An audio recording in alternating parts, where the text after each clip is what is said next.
तो गीत ज्यादा नहीं, 15-20 मिनट का। संजोग से आज खुदीराम बोस जी का जन्मदिन भी मनाया गया, जो 15-16 साल की उम्र में फांसी पर चढ़ गया था, एकदम शांति बना के। फरी आनंद ले जाए, ये बिरहा का गवैया भी ना हुआ, ये बिरहा के लिखवैया भी ना हुआ। दोनों जने स्वर्गवासी हो गई। कैसी बिरहा हुआ करती थी और कैसे लोग गाते थे। याद आता है स्वर्गीय बेचन भाई का, हमसे बिरहा होखा तो ये बिरहा के हम बेचन भैया से कोई के गवाई। वो जमाने में चाहे जब हो 2 बजे 3 बजे अपने ओर से निकाल के 50 रुपया के उसे इनाम भेजवा दें, यार वह बिरहा गौता। तो जब ले लें इनाम तो ताका हमारे को कार्य है सरवा गवा। बड़ा प्यार था लोगों में। अच्छा, अपने से बड़ा अगर कुछ बिगड़ देता है तो आपका फायदा है, अगर गाली भी दे देता है तो बुरा मत मानिए, वो आपके लिए गाली दे रहा है। 16 साल 18 साल 20 साल 22 साल के लड़कों ने जब तिरंगा झंडा लेकर के और अपने आप को अंग्रेजों के सामने खड़ा कर दिया था, तुम्हारी गोली पड़ जाएगी, हमारी छाती कम नहीं पड़ेगी, तुम्हारी गोली कम पड़ जाएगी, जितनी गोली चलाना हो चला लो। अंग्रेजों की नींव दरकने लगी थी, भागने लगे थे अंग्रेज छोड़ करके भारत को। उसी समय एक कहानी प्रकाश में आई थी। इलाहाबाद से चंद्रशेखर आजाद की पिस्टल हुंकार भर रही थी, आवाज लगा रही थी। चंद्रशेखर आजाद की पिस्टल हुंकार भर रही थी, देश को किसी हाल में आजाद कर देना है। आइए मास्टर जी।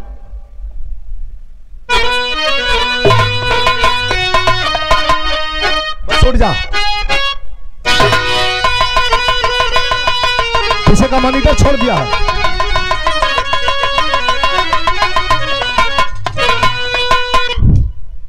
हाँ,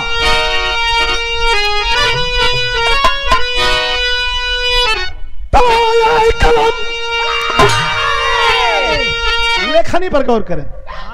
पहले कितना बढ़िया लेखनी रहल, आजकल तक घर घर लेखक हो गल होंगे, घर घर कवि हो गल। जैसे उजाला कहलें कि आजकल घर घर सब सम्राट हो गल हो। इस सच्चाई हम मंच पर हैं, हम माता है, साक्षी है। कभी मैंने अपने कलम से, अपने हाथ से, अपने कार्ड पर कभी कहीं, ये यूट्यूब चैनल चल रहा है, कभी मैंने अपने आप को सम्राट मैंने नहीं लिखा। लोग कहते हैं तो लोगों को मैं मना भी नहीं कर सकता, लेकिन मैंने कभी नहीं लिखा। एक तरह कुल जुटल है। एक दिन तो किसी ने कहा कि भाई क्या ये सब सवाल जवाब करते हो, गूगल से मंगा लो कौन है बिरहा सम्राट, गूगल बता देगा। आप लोगन के भरम के दूर करे के होता है, आपो लोग अपने हाथ में मोबाइल हो, मंगा ली है, भरम दूर हो जाई। वैसे हम हैं नहीं, हम तो बस सेवक हैं आपके, आपके दास हैं। ऐठन थोड़ा जरूर रहल, लेकिन एक्सीडेंट के बाद हमरो ऐठन खत्म हो गया। हम के लिए जिंदगी क्षणभंगुर है, इसका कोई, इस सांस जो चल रही है ये कब रुक जाए इसका कोई भरोसा नहीं है। इसलिए किसी को अपने से तकलीफ मत देना। हमारे स्वामी जी बताते हैं, मां विंध्यवासिनी के धाम से ये तालीम मिलती है। जरा याद करिएगा, ज्यादा ना 10-15 मिनट का गीत हो वीरेंद्र भैया, लेकिन बहुत आनंददायी। कैसे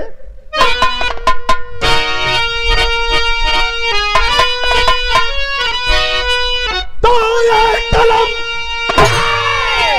आए कलम उन शहीदों की जयकार कर,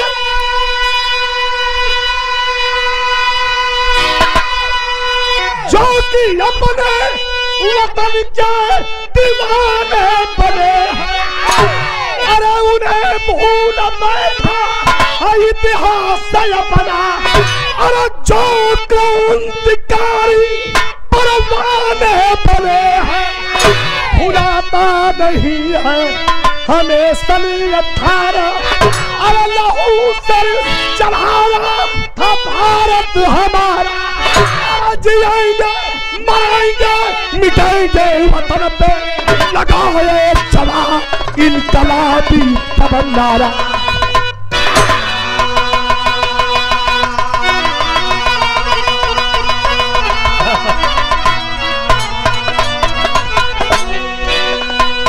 दोबारा बात याद के लिए जिएंगे मरेंगे मिटेंगे, काम की बात हो जाए। एंटरटेनमेंट तो जिंदगी में जरूरी है।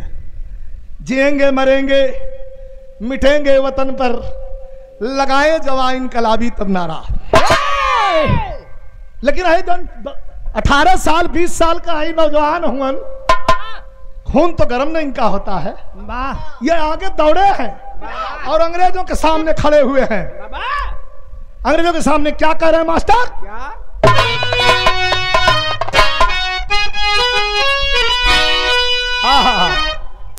क्या कह रहे हैं कि चढ़ा दे सूली, अरे चढ़ा दे सूली और गले डाल पे जंजीर भाले, अरे चढ़ा दे सूली गले डाल पे जंजीर भाले, अरे वतन की लाज बचाने वतन के बीच चले।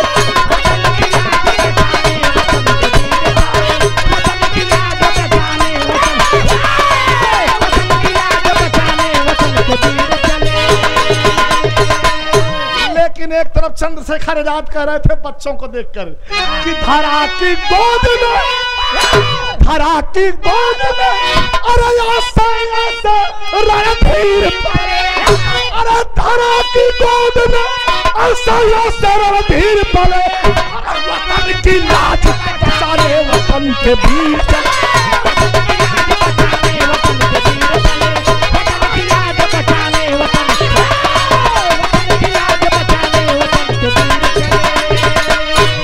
कहानी की शुरुआत हो गई मास्टर। कहा कि आजादी जन्म सिद्ध अधिकार हम,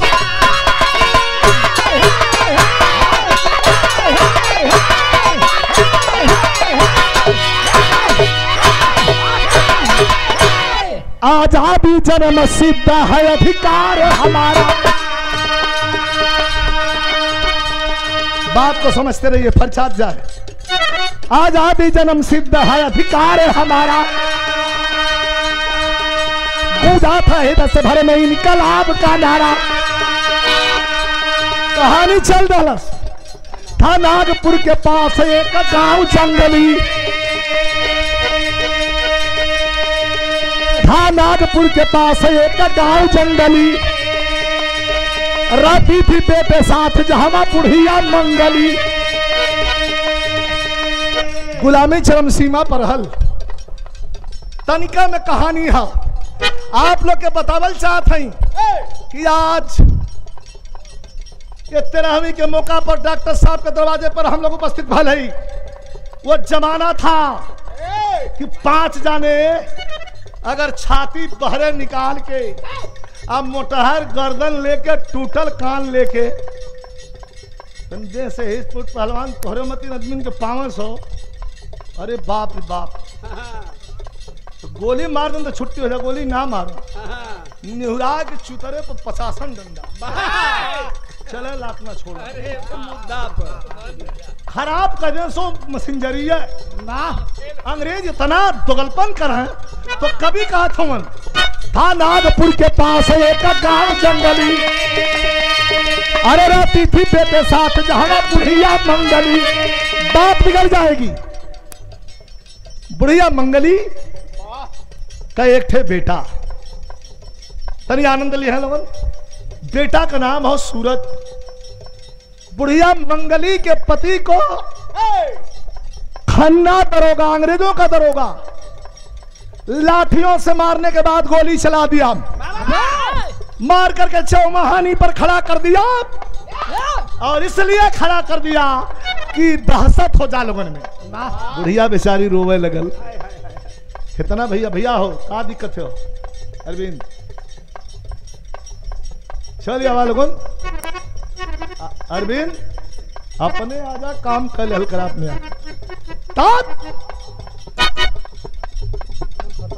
एक दिन के बाद बुढ़िया मंगली के पति को मार दिया गया।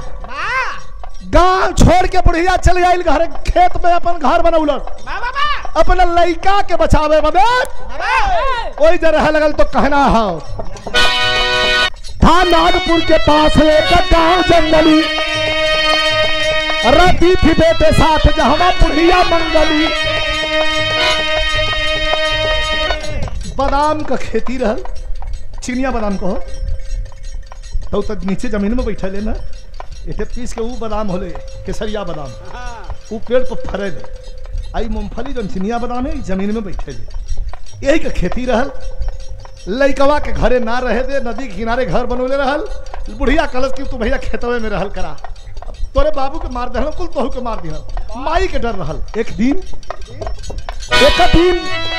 एक रोज क्रांतिकारी जो 3 भाग कर 3 थे क्रांतिकारी के रहल, नाम बताई। एक रोज क्रांतिकारी जो 3 भाग कर, अरे बुढ़िया की झोपड़ी में छिपे है रात। पवन के अंग्रेज लखदले रहल, पवन के नदी। एक दिन अंग्रेज लखदले हुमन 3 थे क्रांतिकारी नदी में तैर के और बुढ़िया की कोठरी में घुसलन है। और रात में बजत का 11-12 बुखार में है, बुढ़िया सुतल है बेचारी मंगली। लड़का और बादाम का खेती हो, लगभग हमके लगता है 500 मीटर की दूरी पर लड़का सुतल रहल मचान बना के। वही जबकि कुल जानवर आवल खान दिलन, कच्चे मूंगफलिया खराब हो जाले। और मैं औरत रहल तौले एक रोज क्रांतिकारी जो 3 भाग कर, अरे बुढ़िया की झोपड़ी में छिपे है रात भर। बुढ़िया न जान पाई कि मेहमान हमारे, अरे बुढ़िया न जान पाई कि मेहमान हमारे, खाए बिना ही सो गए इंसान बेचारे।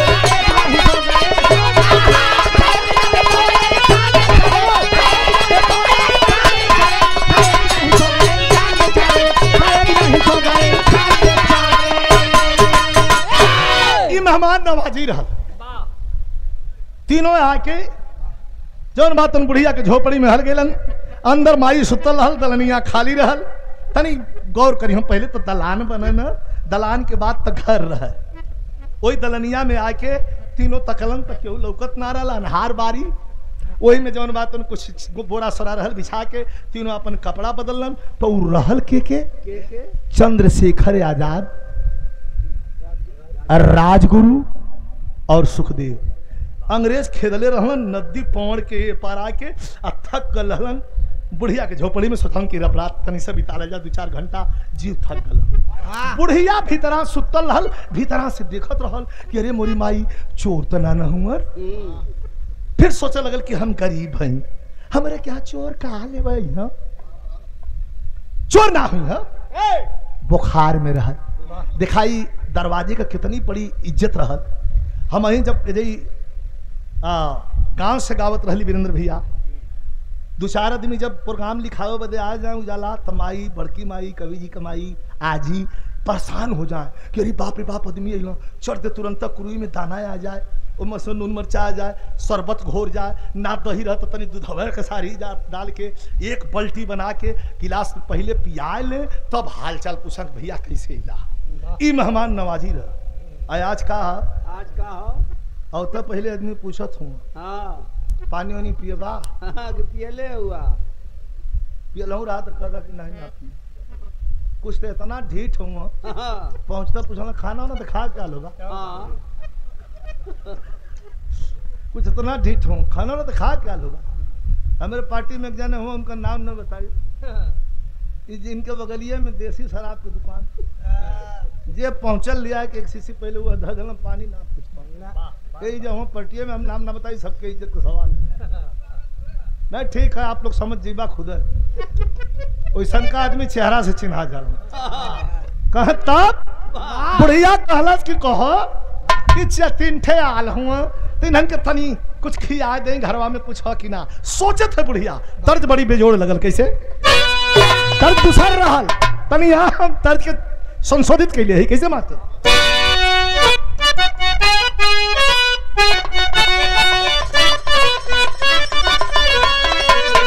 फीलिंग है कि अरे सैया, अरे सैया, अरे लइका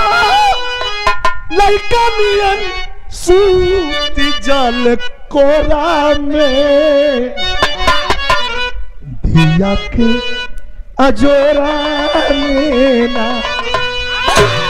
बुढ़िया अंदर में से सोचे थे का करी कि माई अरे तू खावा रतिया बितावत पाड़ी सपना सजावत पाड़ी हो।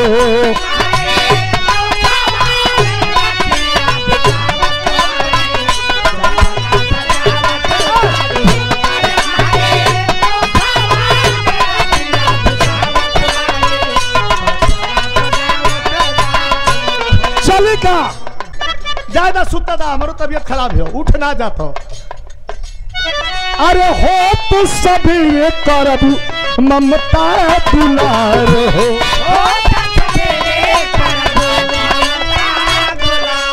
अरे कवनो चमनवा कहोई रे बहार हो।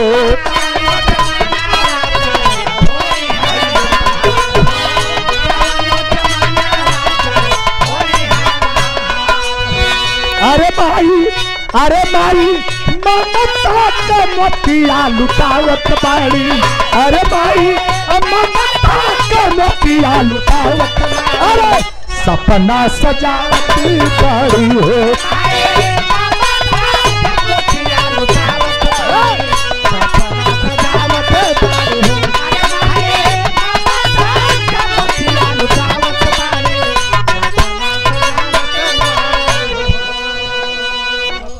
बुढ़िया भीतरा से सोचला कि सवेरे लोग का कुछ खिया के देवे जब तोले सवेरे। अरे हो तू सवेरे माई अंगना बहारली जागल सवेरे बुढ़िया ताके लगल।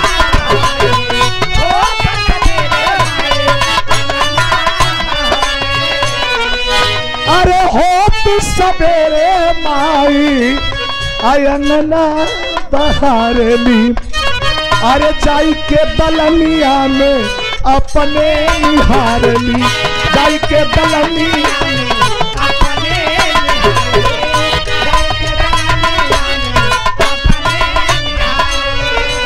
तीनों अरे तीनों चली गई सुआ गिरावत बाड़ी। अरे तीनों चली गई सुआ गिरावत। अरे सपना सजावत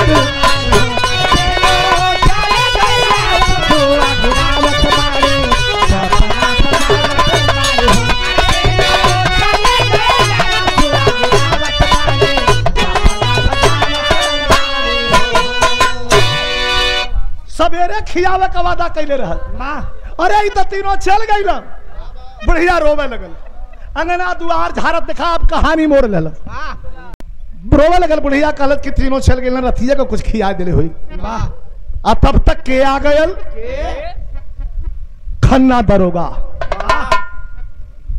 वही खन्ना दरोगा जो बुढ़िया के पति के गोली से मरले रहा 6 महीना पहले। जीप आवत देख के बुढ़िया के रोंगटे खड़े हो गए। झाड़ू हाथ से छूट गया। खन्ना दरोगा निकल उतर करके बाहर बुढ़िया से पूछा रे बुढ़िया कहा वो तीनों को छिपा रखी है। कह साहब कौन तीनों। कह पागल मत बना बुढ़िया उन तीनों को। कह भैया कौने तीनों की। कह पागल मत बना चंद्रशेखर आजाद राजगुरु सुखदेव तीनों रात भर तेरी कोठरी में थे। बुढ़िया का जनाल की रोम रोम खड़ा गल। कहा कहो साहेब सच्चो हमार भैया चंद्रशेखर आल हमारे घरे में हमके विश्वास ना था साहब सच्चो। कहा हाँ चंद्रशेखर आजाद राजगुरु सुखदेव तीनों तेरी झोपड़ी में रात में आए थे। कहाँ छिपाई है। तब तक बुढ़िया का देखा वो 65-70 साल के उम्र में जलगाल की जवानी जाग गई। ऊंचा हाथ से फेंक दरस बुढ़िया कहलस ए साहब रोवे लगल। दरगवा सोचा था कि मारे डरन रोवा था कि मरी। हाँ कब मरले के डरन तो रे पिस्टल से ना डरा थी। एक थे मन में दुख है यही बदल रोवा था कैसे तो बढ़ मास्टर।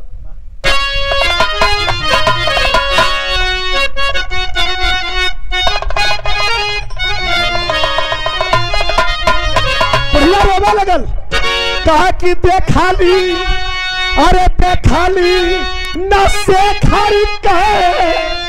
अरे देखाली नसे खरी कहे सकली आनू हो। बुढ़िया बोलन भी लखा अरे कैसे चलावेला अरे कैसे चलावेला गोलिया नू हो तिहतिया चारा बिछाए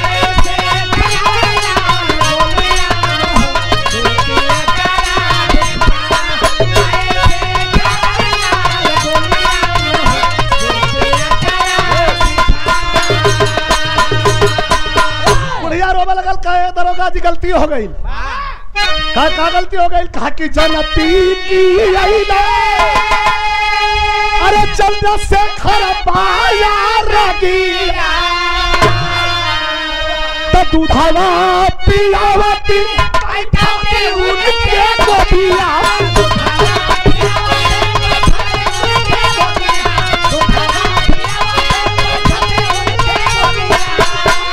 दरोगा जी हाई पिस्टल मत देखावा का कि तू धावा पियावती अरे बैठावती उनके गोदिया कि अरे भाले चाल छाती पर तू नालिया भाले चाल छाती पर तू नालिया नू हो देती अचरा बिछा भाले चाल छाती पर तू नालिया नू हो देती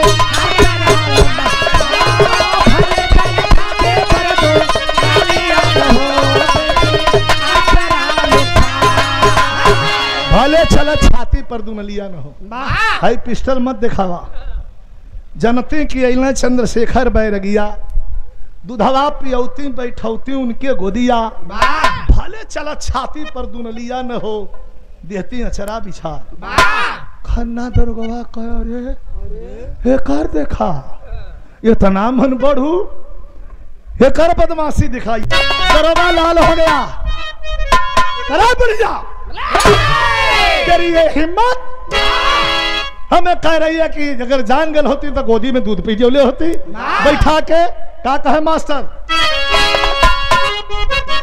क्या कैलाश तो क्रोधित भाई अरे क्रोधित भाई दरोगा उस बार बन के मुदाई कोड़ावा से करने लगा वार बन के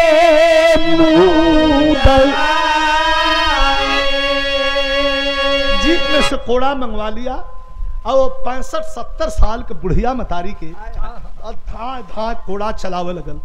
कभी कहत हन कि बुढ़िया माई के बीरज के बिरहा में करुणा सो कि बुढ़िया माई के आ चल लो मेरा नायल हो माई यही धरतिया के खातिर भैली घायल हो अरे चल दिया दरोगा सब बाहर बन के मुदाई कि बुढ़िया बेहोश भई लाचार बन के मुदाई।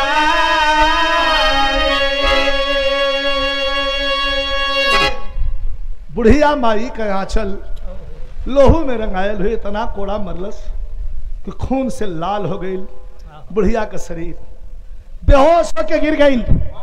65-70 साल का बुढ़िया माई अब बेहोश होके जब गिर गई है तो बिरहा का लाइन मोड़ दिलस काट के लकड़ी जंगल से बुढ़िया का बेटा आया है। यही तो देखे पलामुख मती बता देते थे गदहा चरत रहल गदहवा चरत रहल तो एक ठे पीलई रहे वो आके ओकर पोसिया देखे के घींच के भाग फिर खींच के भाग जा चरे में मशगूल रह खींच के भाग जा तो गदहवा कहत वहां कोनो तकलीफ है बतावा हम अपन चरत है पेट भरत है धोबिया खाए के ना देते घसिए ले हमार घसियल भैया बोला मतलब हो कह भैया का तुम तकलीफ गदवा कह मत चढ़ा दे तू तो कह तू अपन चढ़ता कहे हम तो मजाक करत है गदवा से पिलैया कहलत कि तू अपन चढ़ा हम तो मजाक करत है दादा कल की 8 बेर मजाक कर लेली, एक बेर हम मजाक कर दे तो का गति हुई? मजाक निकल के झगड़ा जाएगी। मत ऐसा करा, कोई तरह पलामू बहुत मजाक करत हुआ, अगर हमरो मन कर दलत मजाक कर तब कहता तब मत करा। काट के लकड़ी जंगल से बुढ़िया का बेटा आया है, काट के लकड़ी। बुढ़िया माई गिरल है दरवाजे पर, 8 दिन से बुखार में रहल, तो काट के लकड़ी जंगल से बुढ़िया का बेटा आया है। उसने तरंजिता माता को गोदी के बीच उठाया है,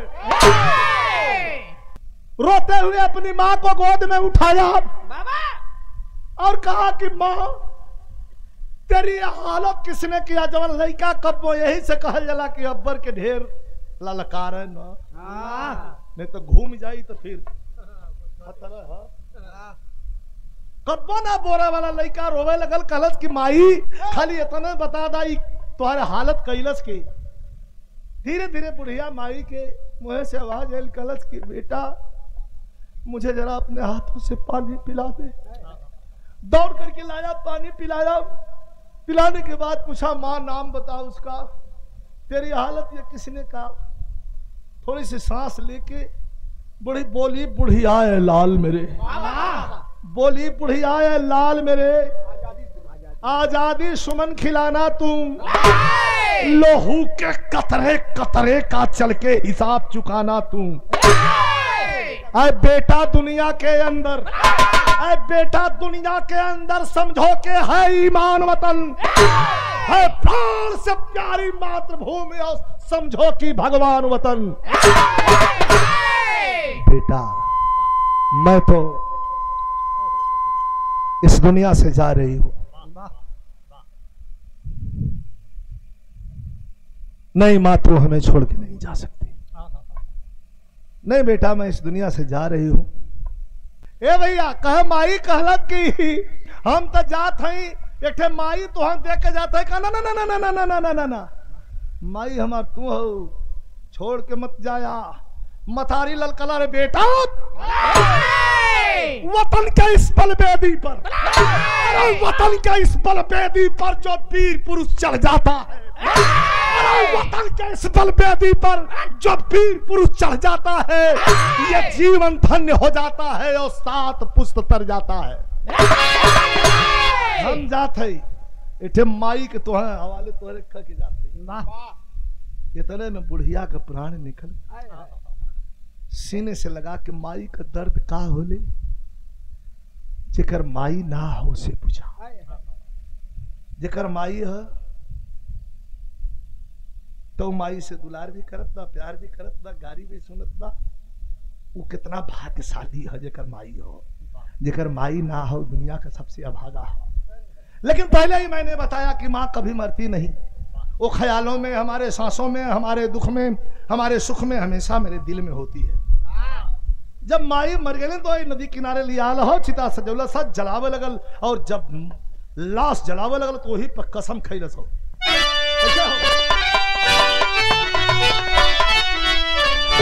कि अरे बगावत वाली आधी जब चली, अरे बगावत वाली आधी जब चली, बाजा बाजा बिगुल क्रांति का झूमर टहनी।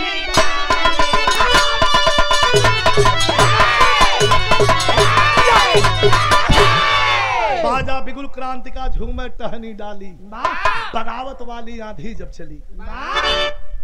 जला के चिता का राखी उठा के लगौला से लीलार पर, लगा के लीलार पर वहां से चलल तो पहले कपड़ा चेंज कैल, पैजामा डोरिया वाला, एक ठे गांधी कुर्ता, और एक ठे जौन बात ऊपर से सदरी, एक ठे टोपी, और एक ठे गांधी वाला झोरा, और लेके चलल तो तनिया बीरस का लाइन है मास्टर।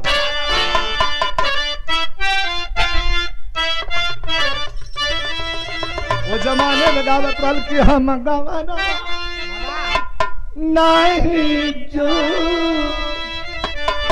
नहीं नहीं प्रीत लोग हीरो।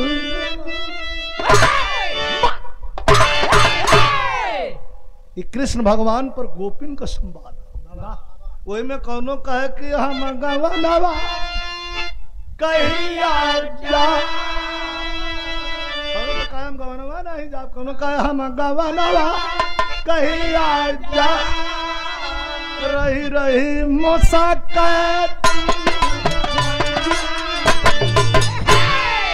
वो जमाने का तर्ज है लेकिन लड़का कह के चलल कैसे कि हम तूफानवा करबैना अरे हम तूफानवा करबैना चाहे रही है चाहे है जनवा हम तूफानवा करबैना चाहे रही है जनवा हम तूफानवा करबैना चाहे रही है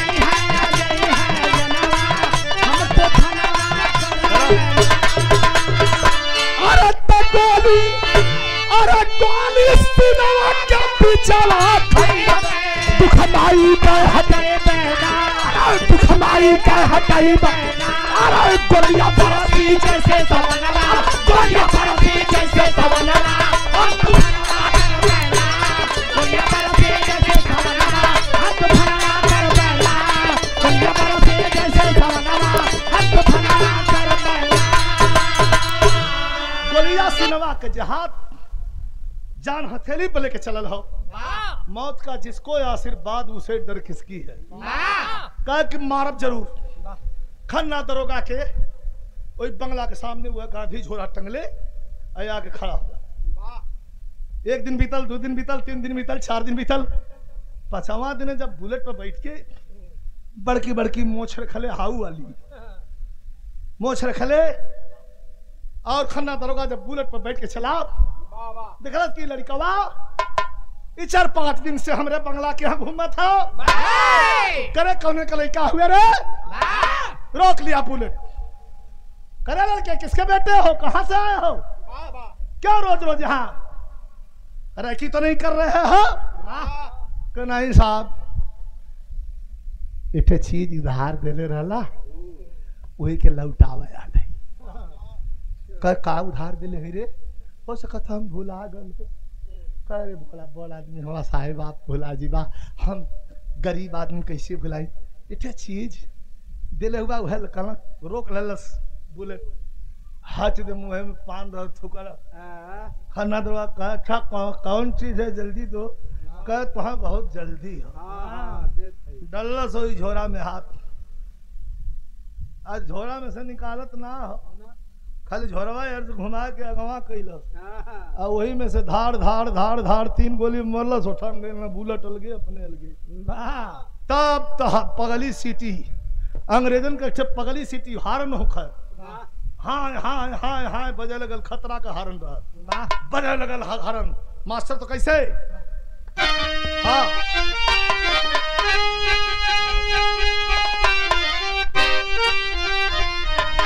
अरे मारा गोली अखन्ना को दीवाना कर चल मर्दाना अरे मारा गोली खन्ना को दीवाना कर चल मर्दाना और मातृभूमि पर होगा बलि कर चल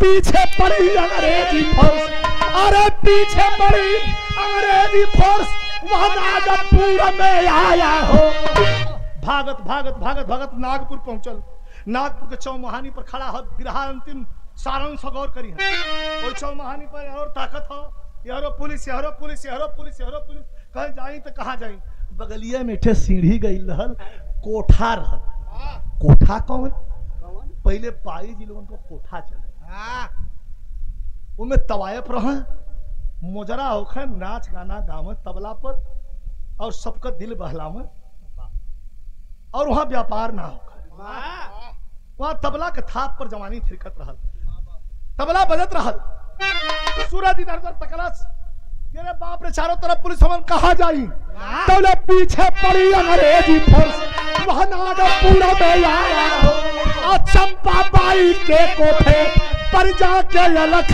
जगाया, कहा कि माई बन के, अरे माई बन के देना हमें ठिकाना करजल मैदान, अब मातृभूमि पर दे दे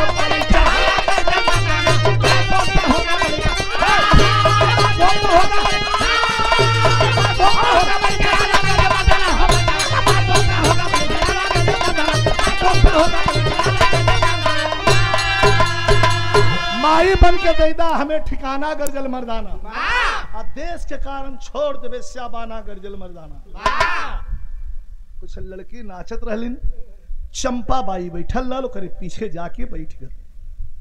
चंपा बाई बड़ा सलीके से कहे साहब पीछे क्यों बैठे हैं, आगे आइए नाच गाना देखिए आप भी। कह नहीं नहीं हम नाच गाना देखे ना नहीं, माई बन के देदा हमें ठिकाना, बहुत बड़ी बात हो। कह माई बन के देदा हमें ठिकाना गर्जल मर्दाना।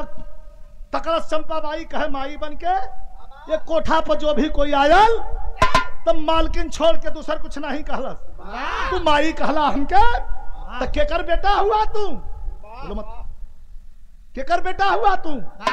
कह माई बन के दे दे हमें ठिकाना गर्जल मर्दाना, और एक शब्द में जोड़ दलस कि देश के कारण छोड़ दे श्याबाना गर्जल मर्दाना। चंपा बाई विचार कर लगल, पकड़ल से और उठा के लेके चल गए कोठरी में। नाच गाना हो था, बैठा के पानी पियलस, पूछलस कि बेटा जब हम माई कही रहला तो अपन दुख हम बताए गला, का दुख का तो से बताएं तनिका में सुनला। तोहरिया उम्र का तोहरिया मतिन हमार माई खन्ना दरोगा मार के मरा कदलत मर गई ना हमार माई, बदला ले बता खन्ना तारे खन्ना दरोगा के तही मरले हुए, कह हम ही मरले ही, अब तोरे हाथ में है चाहे पकड़वा दा और चाहे हम बचाए ला।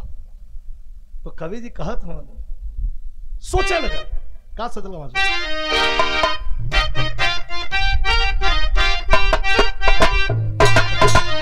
हालात बदलल हो। हाँ अरे खबीर बालक के चेहरा, अरे चंपा मन में करे विचार, अरे हम पापी न भइली देशवा के, अरे कैली दहिया के व्यापार, अरे कबो देश के काम नहीं, अरे ऐसा जीवन के भिक्षा, अरे लबना पजी तबला कोठे पर कायम होई मौके कैमा, काऊ फर पर जाता दरत कुली, अरे ऊपर पर जा सौख सिंगार का अपना पजी तबला कोठे।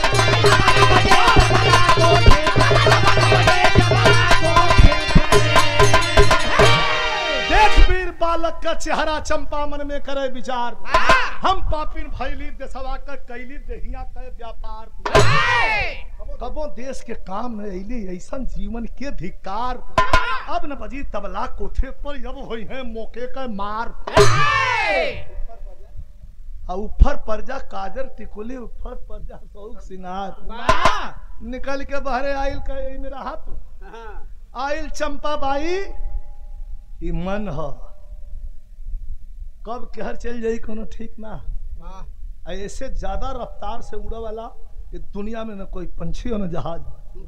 अब यहाँ बैठल हुआ उड़ के चल गल बम्बई, अधर दे चलू आई, अब यहाँ बैठल हुआ उड़ के चल गल विदेश चलू आई, अब बैठल हुआ लोगन धर दौड़ के गल घरे देख सुन के चल यार, ये मन से बड़ी यार कोई उड़ा वाला चीज नहीं। ये फिर पुरस्कार हमारे दरबारी भैया का पोता हुआ आइल चंपा बाई बहरे विरह का अंतिम पद हो तनी गौर करिया, कहला चंपा बाई कि ऐ बन करा तबला वाले तबला बन केलन, सरंगी वाले सरंगी बन केलन, नाचा वाली लड़कियों से फरमान करती है जो कोई देखा आले पहले चल जा कोठा खाली करे, सब कोई चल गल, सबके जुटा के कहलत कि आज के दिन से कोठा पर नाच गाना बंद।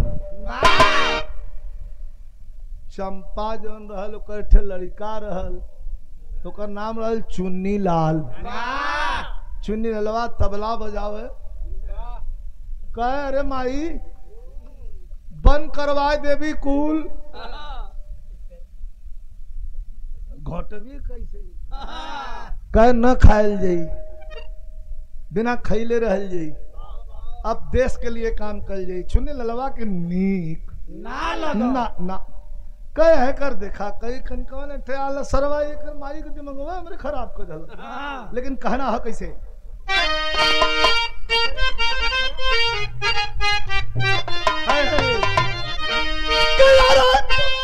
अरे तू सरना के खातिर फारे आमावा के डरिया,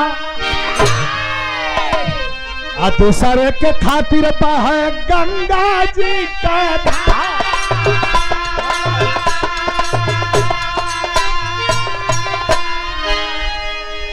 अरे दूसरे के खातिर लेके दुनिया में चला वाला चंपा बाई बेसावा का कैला संपत।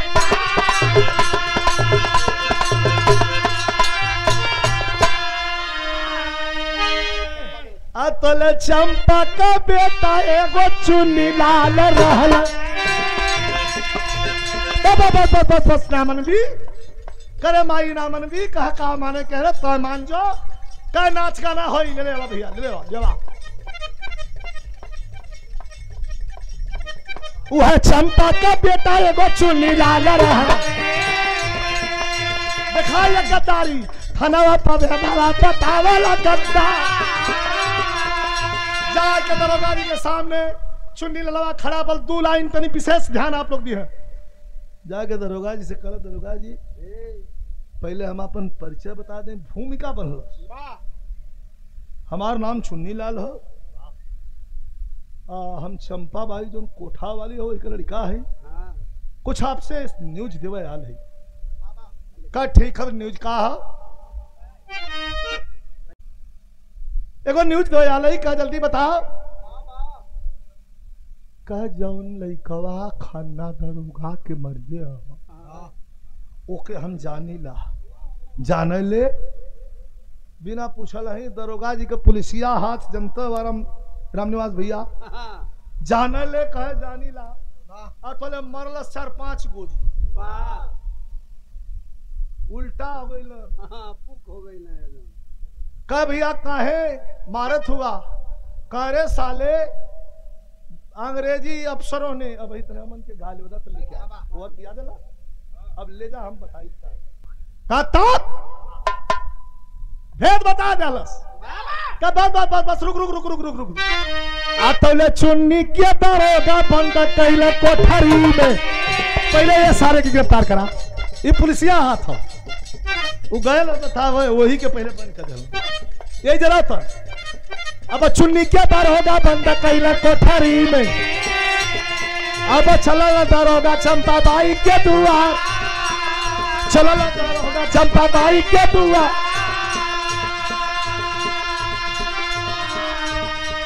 चंपा बाई के घरे आ गई ना दरोगा जी देखे सिपाही लेके। चंपा बाई उस समय क्या करता है, पहले सूरज के भोजनवा करावत रहली चंपा, अब सूरज के भोजनवा करावत रहली।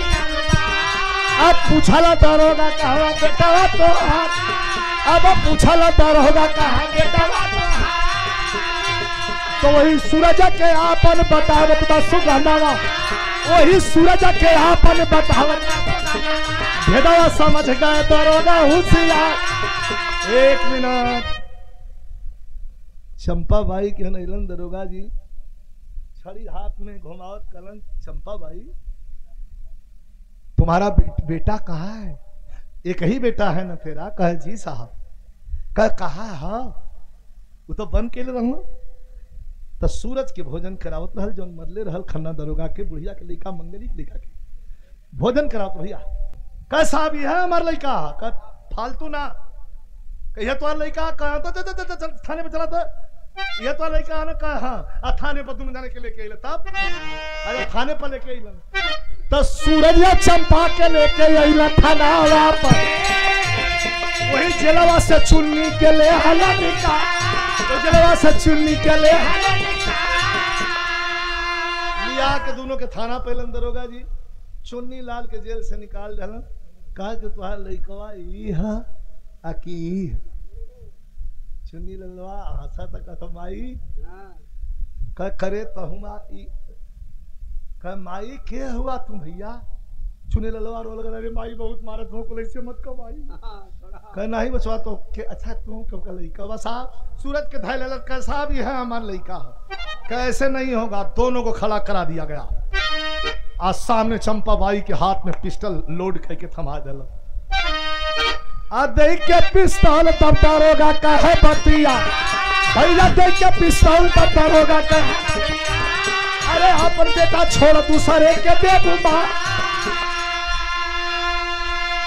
लोड करके पिस्टल थमा दिया। कहा कि अपना बेटा छोड़ दे, आज जो गैर है उसको गोली मार दे। सिपाहियों को लगा दिया, दोनों तरफ से संगीनें तन गई। कहा कि तीन तक गिनूंगा और तीसरा तक गिनते गिनते अगर तेरी गोली नहीं चली तो अंग्रेजी संगीन गोली उगल देगी, तुम तीनों की खोपड़ी उड़ा दी जाएगी। हाथ में पिस्टल हो, सामने एक तरफ धर्म का बेटा और एक तरफ अपने कोख का जन्मल बेटा, दोनों खड़ा हुए। डिसीजन फैसला लेना है एक माँ को। माँ क्या है और वतन क्या है, मुल्क क्या है, कवि ने स्पष्ट कर दिया है इस लाइन में। क्या कर मास्टर बढ़ जाती से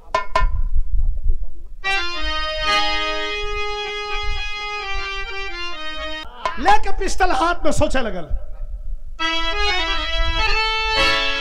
पैसा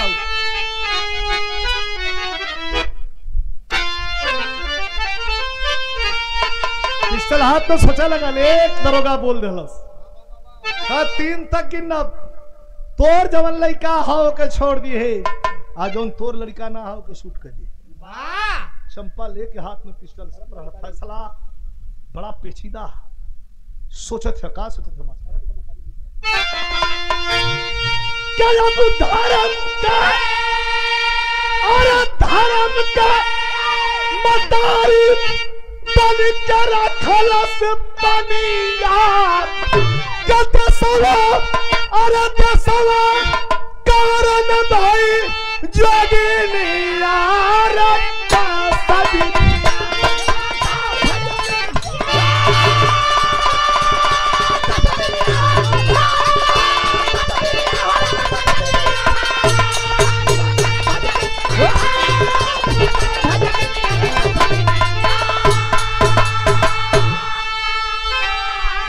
धर्म का मदारी बन के रखलस पनिया दसवा कारण भाई जोगिनिया रे कसबिनिया। 2 बोल दलस 3 बोले वाला हो।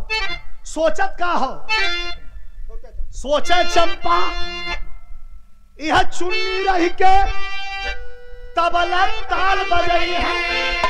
अपने लइकवा के सोचत से कि हमार लइकवा रही तो का करी, तबला बजाई, पान ढोई दिन भर, अगड़म बगड़म में कर जिंदगी बीती। लेकिन सोचे चंपा चुन्नी रही के तबला ताल बजाई है।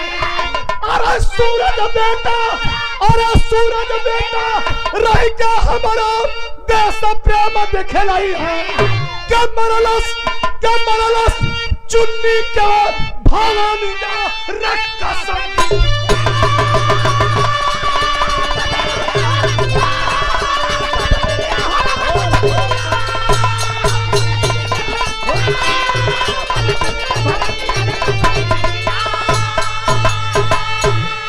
सोचा चंपा चुन्नी रह के तबला ताल बजई है। और सूरज बेटा रह के हमारा देश प्रेम देखलई है। मरलस तिसर का होत मरलस चुन्नी के भवनिया रे कसबी मरलस जौन लइका के होदर से पैदा कर रहल। था था था 3 गोली मरलस। आहिरे माई मार देहली। यह कह के देखा धरती पर चुन्नी लाल की लगल। करे माई हम मार देली माई, करे माई हम तोर बेटा ना है कह के धरती पर गिरल छटपटाए लगल, गोली तीन के लगल। लेकिन माई कह के चुन्नी गिर गया चंपा तब घबराई। पुत्र का ममता, पुत्र मोह का हो। माई कह के चुन्नी गिर गया चंपा तब घबराई। अरे पुत्र की ममता सह न सकी, गोली सीने में खाई। माटी, अरे माटी हो गई बदानिया